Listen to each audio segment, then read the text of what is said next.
Good afternoon, everyone. Thank you so much for joining the ACSD Merit-Based Incentive Payment System webinar, otherwise known as MIPS. We just want to go through the agenda really quickly. My name is Jane Hahn, and I'm on the quality team here at STS. I'm joined by my colleagues Carol Crone, Leanne Jones, Banu Yaja, Mark Antman, and our director, Donna McDonald. Also joining us are our colleagues from IQVIA, including Melanie Bent and Jeanette Hanna. Today during the webinar, we'll provide a general MIPS overview, and then I'll turn it over to Melanie to give a demo of the platform so that you're able to see the consent enrollment process. And then we'll reserve the few minutes that we have left at the end for Q&A. Okay, so as you may know, MIPS is a CMS program designed to promote reporting of quality information by eligible professionals. We're pleased to announce that the STS National Database was approved to be a qualified clinical data registry in 2020, also known as a QCDR. A QCDR is a CMS-approved entity that collects clinical data on behalf of clinicians for submission to CMS. And the data submitted to CMS via QCDR will cover quality measures across multiple payers. In 2020, MIPS is available to STS adult cardiac surgery database participant surgeons only. As in previous years, the cost to participate in MIPS is free to STS members. However, there is a small fee for each surgeon who is a non-member, and the cost is $500. And many of you may know, and for those who have participated in MIPS in the past, or whose surgeons have participated in MIPS in the past, the enrollment form was previously housed on the STS website as a web form. But due to our data warehouse transition to IQVIA, we're happy to announce that new in 2020, the MIPS enrollment consent form is now available in the platform. And the IQVIA team, with guidance from STS, is in the process of developing a MIPS dashboard. Additional information is provided on the MIPS reporting page on the STS website. The link is available on this slide. I'm going to go ahead and turn it over to Melanie Bent now so that she can provide a demo of the MIPS enrollment consent within the IQVIA platform. Melanie?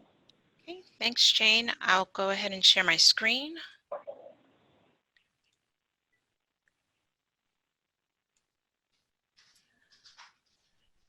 Okay. Just let me know when you can see my screen.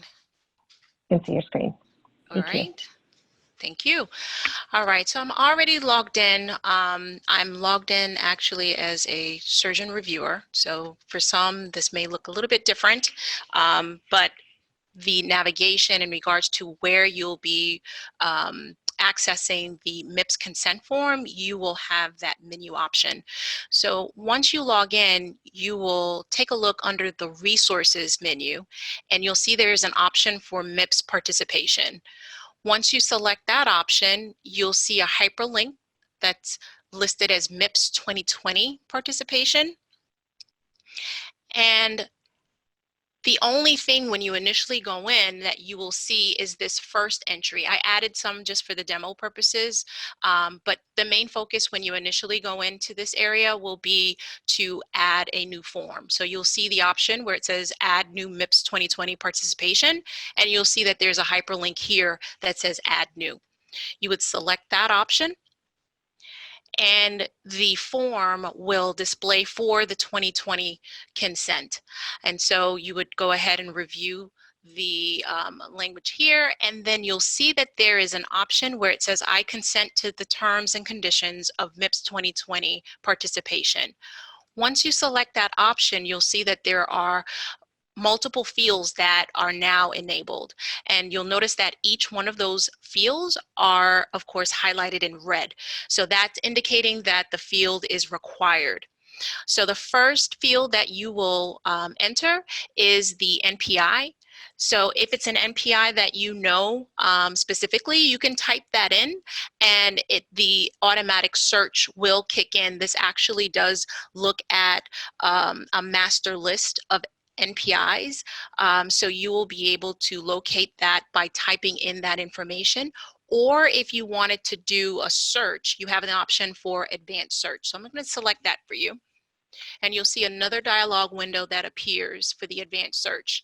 And here you can enter in the NPI that you're searching for, or If you're not sure of that actual ID, and we're of course enrolling an individual provider, you select the radio button for individual providers and you can do a search by name. Okay, so I'll use a provider here that I am familiar with. Let's do Ingram, James. If you know the city, you can put the city in. And then of course the state. If you don't know the city, not sure, that's fine. You can leave that blank. It's not required. You'll notice that there's nothing here that is basically forcing a requirement. So I'll just go ahead and put in that criteria and do a search. And then the system will go ahead and do the search for this provider. I believe it should be listed as James. Yep, good. So then once it locates that provider, based on the details that I provided, it will list any matching records down below. So you'll see that here. You'll go ahead and select the radio option next to the name, and then select the option to add codes. Okay, you'll see that it populates that information in here for the provider, and then the next field that you will enter is the TIN. So for the tax identification number, you can go ahead and enter in that value. We do have validation on this field, so if I were to enter more than 9 characters, because that is what is expected, and we do need that formatted correctly in regards to the 9 characters. Once we have that detail in there, if it's more than 9 characters, it will give you a validation message to let you know that it must be 9 characters.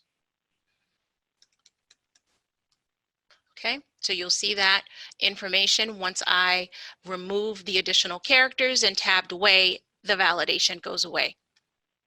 All right, so it does enforce to make sure that the formatting, so we do not expect you to add any additional characters such as a hyphen.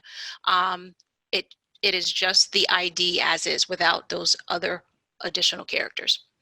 Okay, so if I have more than one tax ID associated, I could go ahead and add an instance.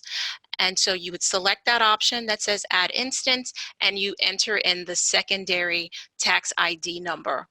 And it will go ahead and store those with the associated NPI.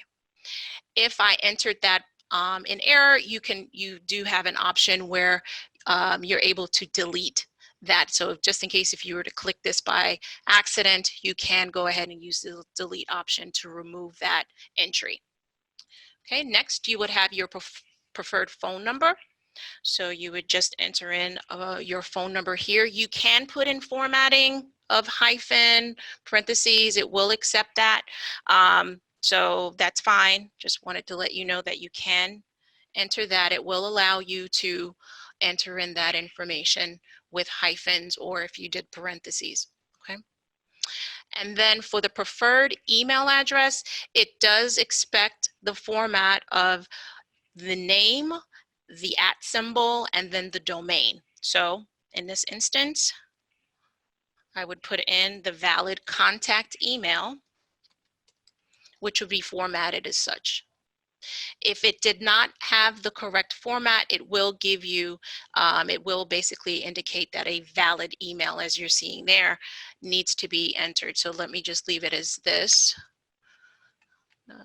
Yeah, it will at the time of saving, I believe, but it does expect for you to, of course, enter in a valid email. Once you enter in all of that information, you do have the option to save. Save will just keep you on the same screen, but if you are finished, you can hit save and exit. Okay.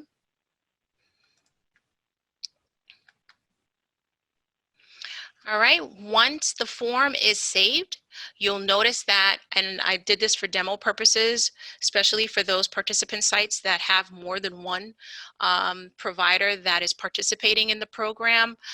You will, of course, as each consent is created for each provider, you will see the running list of those consent forms per provider.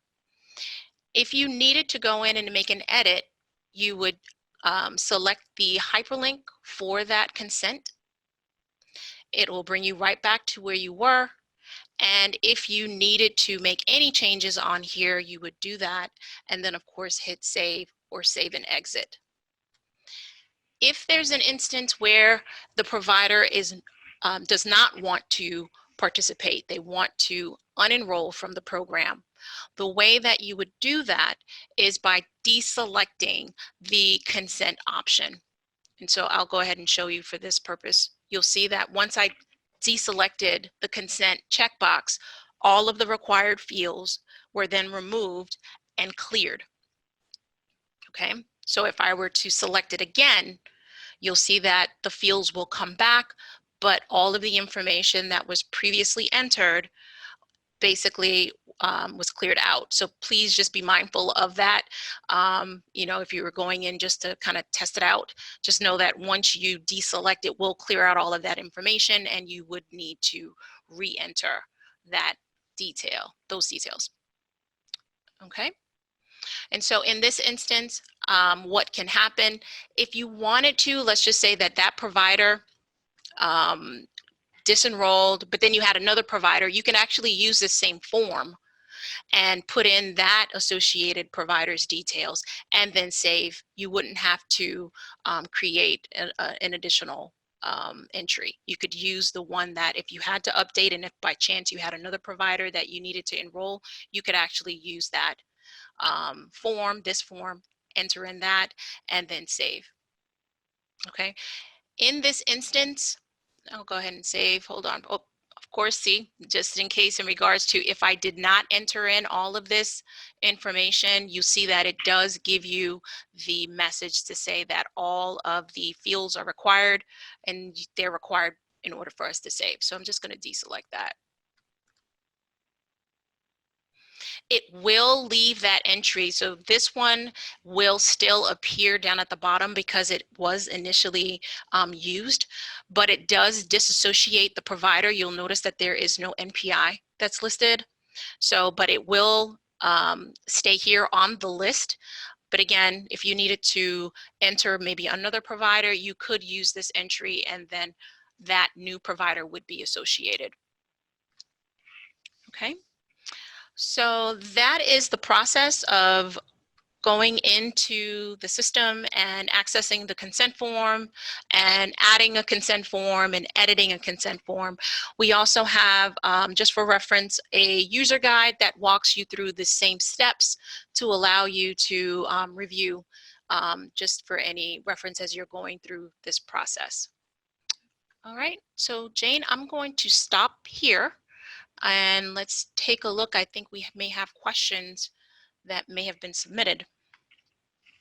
Yes, that sounds great. I'll just pull up my Q&A slide real quick here.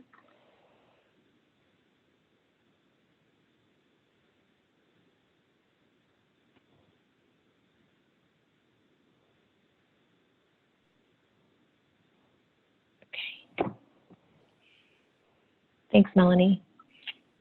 So we'll begin the Q&A, and then Melanie, I'll probably need you to chime in on some of the technical questions. The first question is, can you still use paper enrollment? The answer is no. We are asking everybody to use the online consent form that's available through the platform. It's just easier to track that way, and it will be integrated, I believe, Melanie, with the MIPS dashboard as well. Yes. So we'll need to, all that information needs to be contained within the same place. The next question, ACSD version 4.2 no longer uses tobacco cessation counseling as a single element, but instead has a substance use NQF element, which encompasses alcohol, tobacco use, and drug use. Is tobacco no longer a MIPS measure? I still see it on the STS website as a MIPS measure. Has this measure been replaced with the substance abuse or substance use screening and counseling element? I can take that one, Jane. Thank you. Yeah, that's all right. We still do collect the tobacco use field. The sensation if your patient codes yes to tobacco use at tobacco use sequence number 400 and codes yes to one of those fields, that's when you would give that counseling. It's included in that that discharge, the discharge field that asks if they received counseling for appropriately screened, yes, smoking or alcohol or illicit drug use. Thanks, Carol. Mhm. The next question is there a way to tell if cardiac surgeons were in the system for 2019? There isn't currently a way to do it within the IQVIA platform, Katie, but if you email stsdb@sts.org, the operations team on the quality team would be happy to help you. The next question, the doctor is supposed to be entering this, correct? So it could be the doctor or also the doctor's delegate that could go ahead and do the consent. Thank you. So for just to provide additional information on that, if you are a vendor-based participant, you are either a primary or a backup data and file contact, you would have access to the MIPS consent forms within the IQVIA platform. If you're a direct data entry participant and you are a primary or backup direct data entry contact, you would also have access to the MIPS consent form. The next question is, can STS reference how many providers in general participate in MIPS? I would like to share this information with my leadership. Thank you for your question, Heidi. I believe in 2019, it was several hundred participants, and may need to defer to Donna for her guidance on that.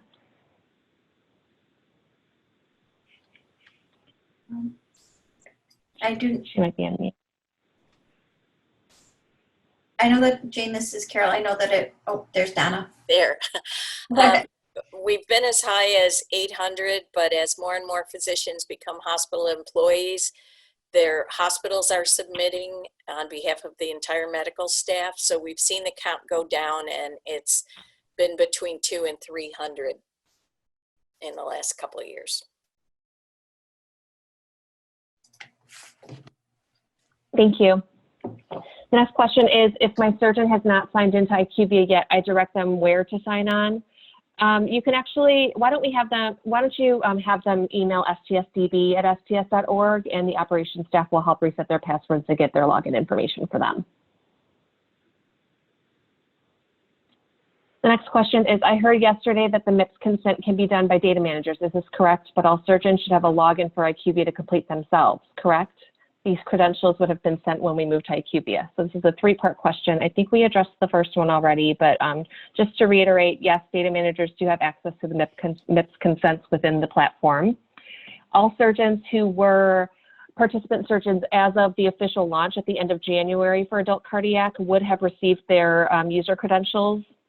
And if they are having difficulty locating that information, please have them email STSDB, and we'll be sure to resolve that issue for them. But yes, they were all automatically sent to not only data managers, but also surgeons and anesthesiologists for ACSD at the end of January. This is Jeanette from IQVIA. Just to add a little context there, we definitely would encourage your surgeons to take a look at this, to connect, to enroll themselves if they can. But we also recognize and understand that, sometimes people are really busy, or they just don't have the bandwidth to get in there and tackle this on the timeline you would prefer. So that's why the other team members, the data managers, are also able to assist the surgeons with that enrollment. I think this is Donna, one important thing to keep in mind though, the NPI we can verify, and Melanie demonstrated how it'll match up with one that's in the system. When you start to type in the number, or if you look up by name, we can verify that that's a real existing NPI. The part that gets tricky is the tax ID number. You have to be 100% sure of the tax ID number or numbers that physician uses to bill Medicare. We have rejected or been unable to submit files for many surgeons or get a response from CMS when the file is submitted saying there's no claims data on file with that NPI-TIN combination.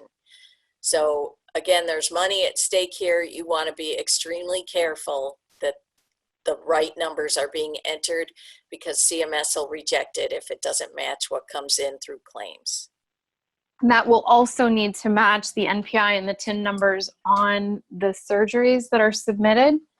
into the system. So definitely be careful about that on the enrollment form, but also please make sure that the information going into your vendor systems or abstracted related to the surgeries also aligns with that, with particular focus on your MIPS participating surgeons. Thank you both. That's very helpful. The next question is, do we do this or do the surgeons go into IQVIA to sign up? Again, as Jeanette and others have stated, the surgeons do have access to their own MIPS consent forms. Data managers do as well. So we defer to you on that. Okay. Next question, how do we know if our surgeons have been enrolled previously? If you wouldn't mind just emailing stsdb@sts.org, we'll be able to look into that for you. But it doesn't matter because we need a new consent every year. That's absolutely right. Thanks, Donna. That's helpful. Sure. From Teresa, we sign in with our password, then enter each surgeon's name, NPI, and TIN, correct? That's correct. That's correct. But all the required fields, remember, there's also the preferred email address and also preferred phone number. So all fields are required on that form would need to be entered. And that would be, it should be the surgeon's contact information and Yes, not the thank you, data Donna. manager. Correct. Correct. yeah, whoever the point of contact to discuss or address any concerns. If, for example, something needs to be adjusted or we need to reach out with regards to the enrollment. Thank you. And I believe in addition to the recording of this webinar, we do have a MIPS consent enrollment guide available as well. I don't know if are we posting that within the platform or posting it online? Either way, we'll make that available to you so that you are able to refer to it when you are using the form. The next question, is the deadline to consent still the end of October? Donna, may I defer to you on that one? Sure, we were just discussing this before the call started. Traditionally, it's been October because we depended on a different reporting mechanism.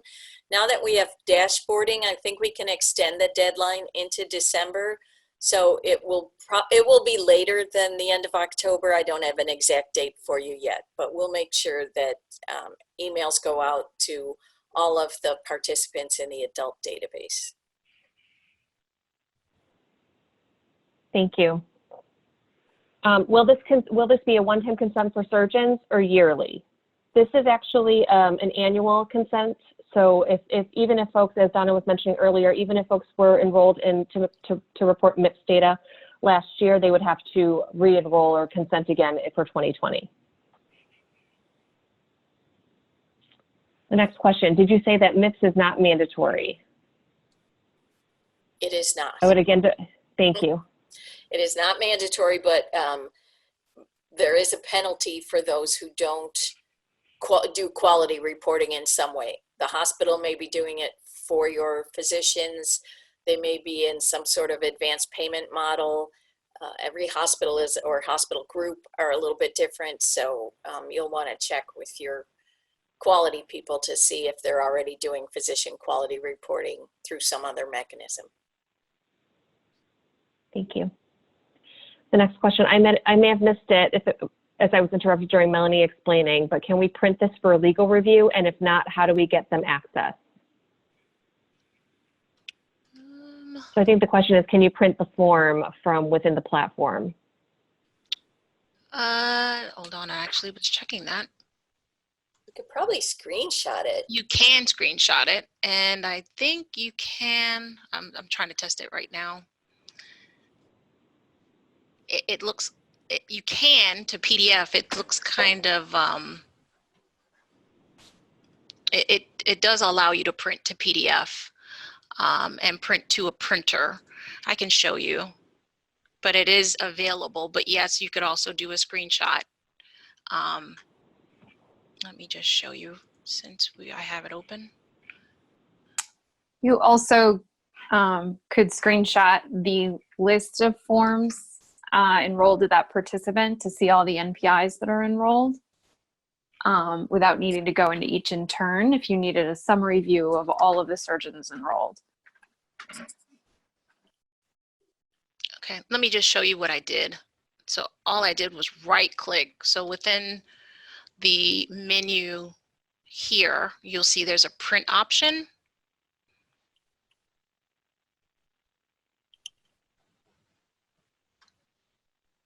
But it does allow you, it does give me, these are all of the things that I'm enrolled in, so you wouldn't see all of that.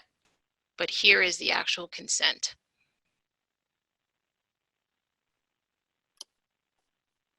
But it's probably prettier if you were to do the screenshot option. And here's the option where I can save as PDF, or if you have a printer connected, then it'll give you a printer option. Okay, I'll stop sharing. Thank you, Melanie. To share my PowerPoint here. Okay, the next question, it's a follow-up question regarding the tobacco counseling measure. So to clarify, since on substance abuse element, if a patient was to receive tobacco counseling but not appropriate alcohol counseling, I would code no, and so this would adversely affect the MIPS measure, but the patient did in fact get tobacco counseling.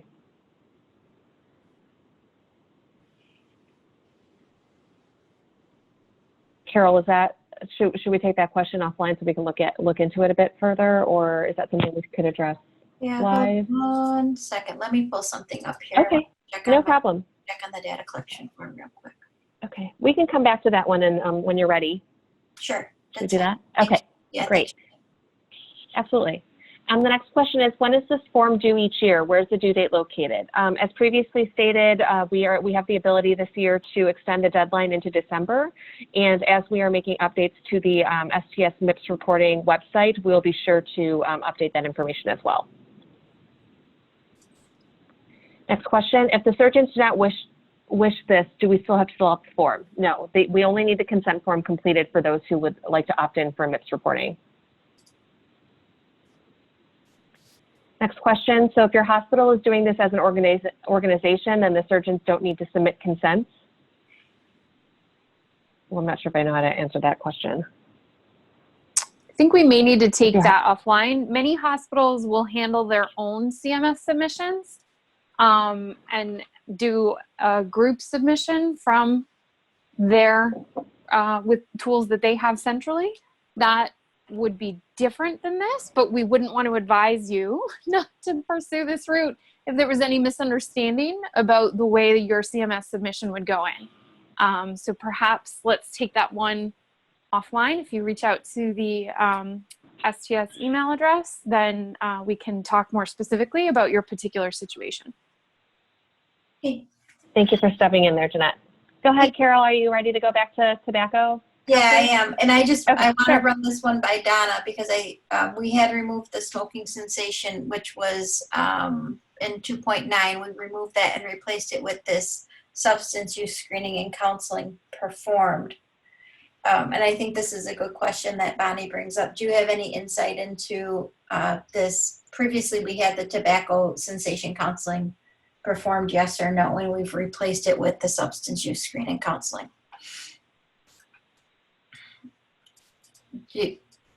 What do you think on that, Donna?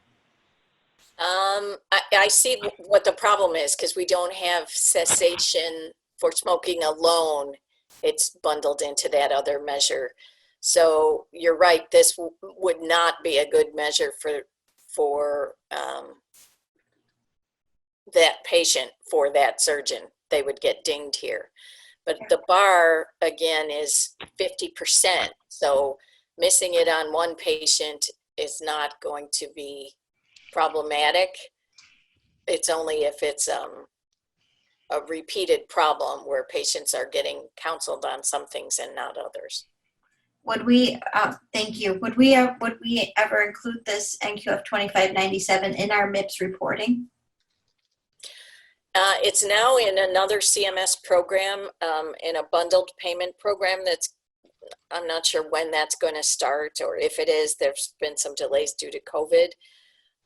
It's possible if we were to participate in MIPS again next year, but we haven't made that decision. Okay, thank you. Thank you both. I just wanted to note that Leanne was kind enough to provide in the chat box the STSDB email address. So again, if you have any general questions regarding MIPS, please feel free to send questions there, and then we'll be sure to get back to you after internal review. Thanks, Leanne. The next question is, what are surgeons seeing in IQVIA? Do they see the same things we as data managers see? I guess I can start, and then maybe I may need to defer to you, Melanie and Jeanette. But what folks see in the platform is related to the roles to which they're assigned. So data managers are generally, uploaders. We also have read-only roles in there. So if you're a data manager, so a primary or a backup data and file contact, or primary and backup data file contact, you would see the uploader, you would see your MVR, harvest summary report, pretty much all the reports that are available you would see. Surgeon reviewers would not see the uploader and the associated DQRs that are related to the data uploads. Am I saying that correctly, Melanie? Mm-hmm. You are. Okay, thank you. And then report viewers would have the same, report viewers, which are also a read-only role, would see what surgeon reviewers would see. But the surgeons would have access to the missing variable report, to the harvest summary report, to the non-risk adjusted dashboard, and then the links to the case details or to the surgical case. They can link and then also view those forms to see the full surgery data set on each form if they're interested in doing that. They will also see the same interface that Melanie showed earlier today for the enrollment option to fill out and save that enrollment form. Thank you. Next question, please describe the specific financial benefits estimate of usual CMS reimbursement for signing this consent. This is a tough question, and we actually have not had a chance to post that online, but it will be posted on the STS website shortly. So I apologize that we aren't able to address this live, but we'll be sure to get back to you on that. Yeah, and it is a budget neutral program. So the amount of bonuses paid out depends on the amount of penalties. So we can't say you'll get 5% or 3% of your Medicare bundle. It all depends on what the data look like. Thank you, Donna. Next question, are the MIPS measures listed on the STS website? Yes, they are. There's actually, if you go to, let me actually go to the web. Hold on one second here.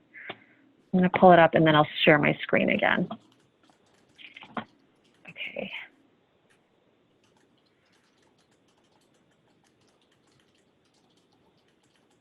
Okay, so if you go to the STS National Database page and you scroll down to where all the important resources are, you'll see that there is about halfway down the list, we have the merit-based incentive payment system, the MIPS page listed here, and then at the bottom you'll see a list of measures provided.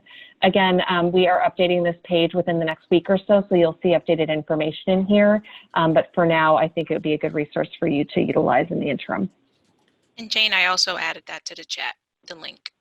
So they have. Oh, thank you, Melanie. Thanks. You're welcome. Great. Okay. Let's see, going to the next question. If the surgeons enter the consents themselves, how does the primary data person know who is signed? So each user who has access to a participant can see in the MIPS participation area what NPIs are enrolled. So that would be available and visible. It's not like you would not see everybody who's enrolled in the list because you didn't fill out the form. You would still see the enrollment of the surgeon at your participant. I just panicked there for a second, which is why I said gosh, but I'm relieved to hear that. Thanks, Jeanette. That's great. Another question from Bonnie. Are all team members that were listed for a facility for ACSD should have received credentials, such as my quality team that was listed? Is that correct? Yes, that's correct. So at the end of January, when we launched, everybody who was listed on for your PID within STS's records received a login. That includes roles like primary and backup data and file contacts, national report recipients, DQR recipients, and all the physicians. So surgeon rep, surgeon, anesthesiologist rep, and anesthesiologist. Next question, where can we find our facility's current participant contact forms at? That information used to be housed within the DCRI report portal. With the data warehouse transition to IQVIA, we are actually tracking participant contacts within STS's records. So if you have, if you'd like to receive an updated contacts list, please use the email address that Leanne provided in the chat box, and we'll be sure to provide that to you via Excel or any other format that you prefer. Okay. Next question, do the email regarding MIPS also go out to surgeons? I don't think we've sent an email regarding MIPS yet. But right, it will go to all surgeons, all participant surgeons in the adult cardiac surgery database. Thank you. Next question, will surgeons receive an invitation to complete the MIPS consent and directions on how to get access to IQVIA? We'll work on an email blast regarding that, and as Donna stated, it will go out to all surgeons participating in the database, as well as primary and backup data and file contacts. Next question, is there no signature required, and how do we know if the hospital is sending that data? It's an electronic signature when you consent. And as far as what the hospitals are submitting, everyone is different, so I don't even know who to tell you to contact at your hospital. I would suspect it would be someone in the medical staff office or quality department who would know how the hospital is handling quality reporting for CMS. Thank you, Donna. Next question, is this for adult cardiac only? I am thinking about my congenital surgeons that signed last year because those surgeons are not signed into IQVIA. I believe last year what we offered MIPS reporting for adult cardiac and general thoracic surgeons. This year it's adult cardiac surgeons only.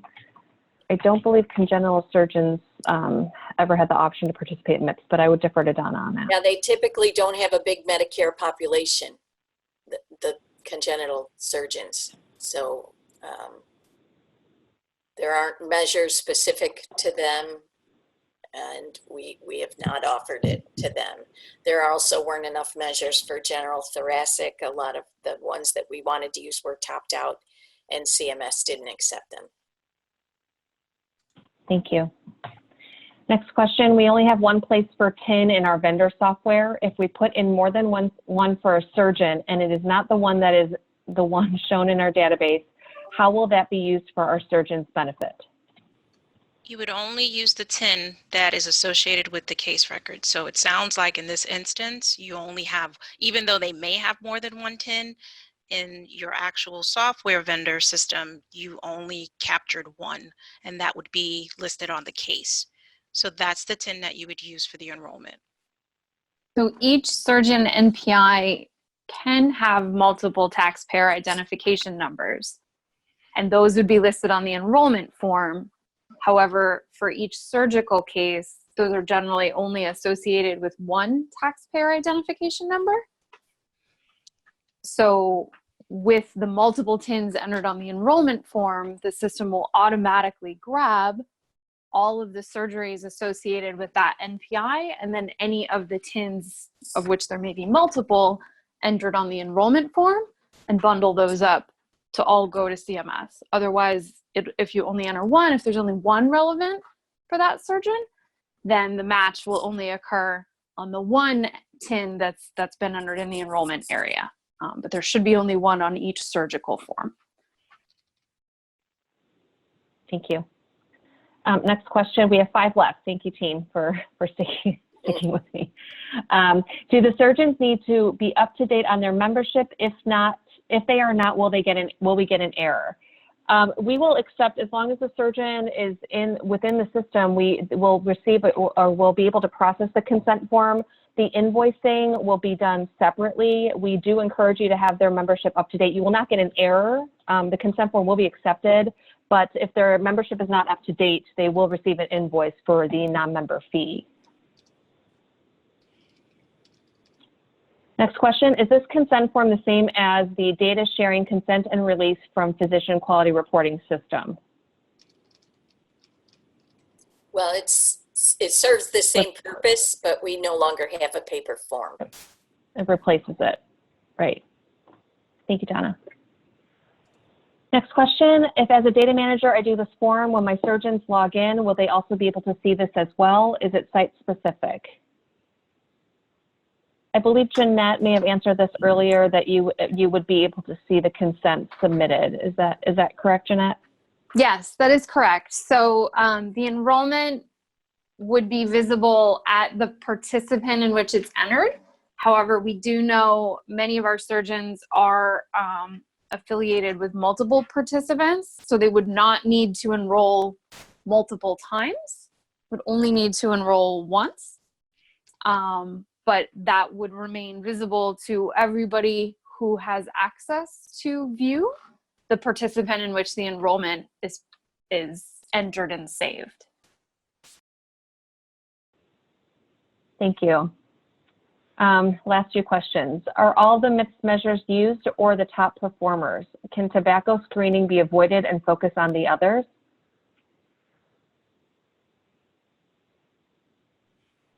At this time, all of the MIPS measures are used based on the data that's entered in the surgical forms. So if any exclusion criteria is met, that may cause the surgical case not to be counted for a particular measure.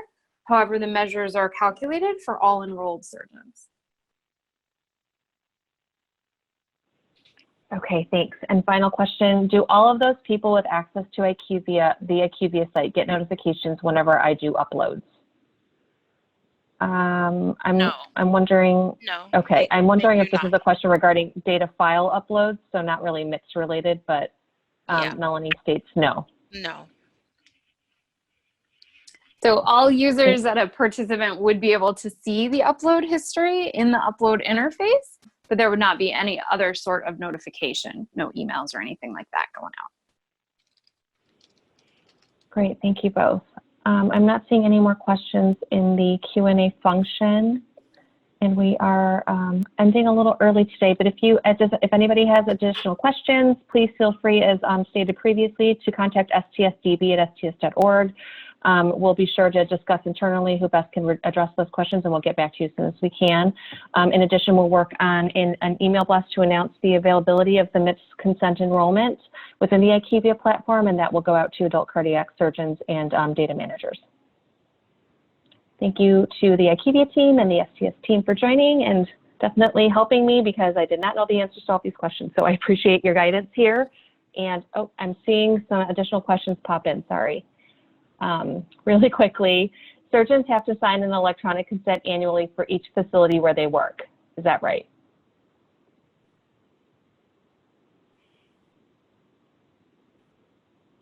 I believe it's not by the facility. It would be the surgeon's NPI and any tax ID numbers, correct? Yes, and they would need to do that each year, but only once for the adult program overall. So they would not need to do it once per participant or once per tin. They can enter multiple tins on the single enrollment form and then just only enroll that one time. Thanks, Jeanette. Okay, great. Sorry, there's one more question. So if they sign at Hospital A in town, then it applies to the hospitals they practice at? Yes, that's correct. So the NPI will be saved, and so we'll utilize the NPI and TIN information that is entered in the enrollment form. And then even if that same NPI and TIN are submitted by multiple participants or for multiple hospital sites, then the system will automatically do that match against the NPI and the TIN numbers exactly as entered on the enrollment form. Got to match. As long as those match, whatever's put on the surgical forms that are submitted, we'll grab it from all participants that it's submitted at, bundle it all together, and that will be visible in, we're building a MIPS measure interface, and there will also be a sort of interface called the preview submission report, where the calculations of the overall measure results can be reviewed and approved prior to submission to CMS. And that would include data from all participants, as long as it matches that MPI and TIN number entered on the enrollment form. That's great. Thanks, Jeanette. And I think it will be helpful for everybody when you have a visual to refer to. So once that MIPS dashboard is available to you, it'll probably be much clearer how all of it's integrated and what data you'll see. Okay.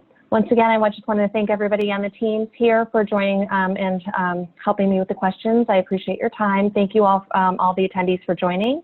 We'll be sure to send updates and additional communications within the next week or so. Have a great rest of your day. Thank you, Jane. Thank you.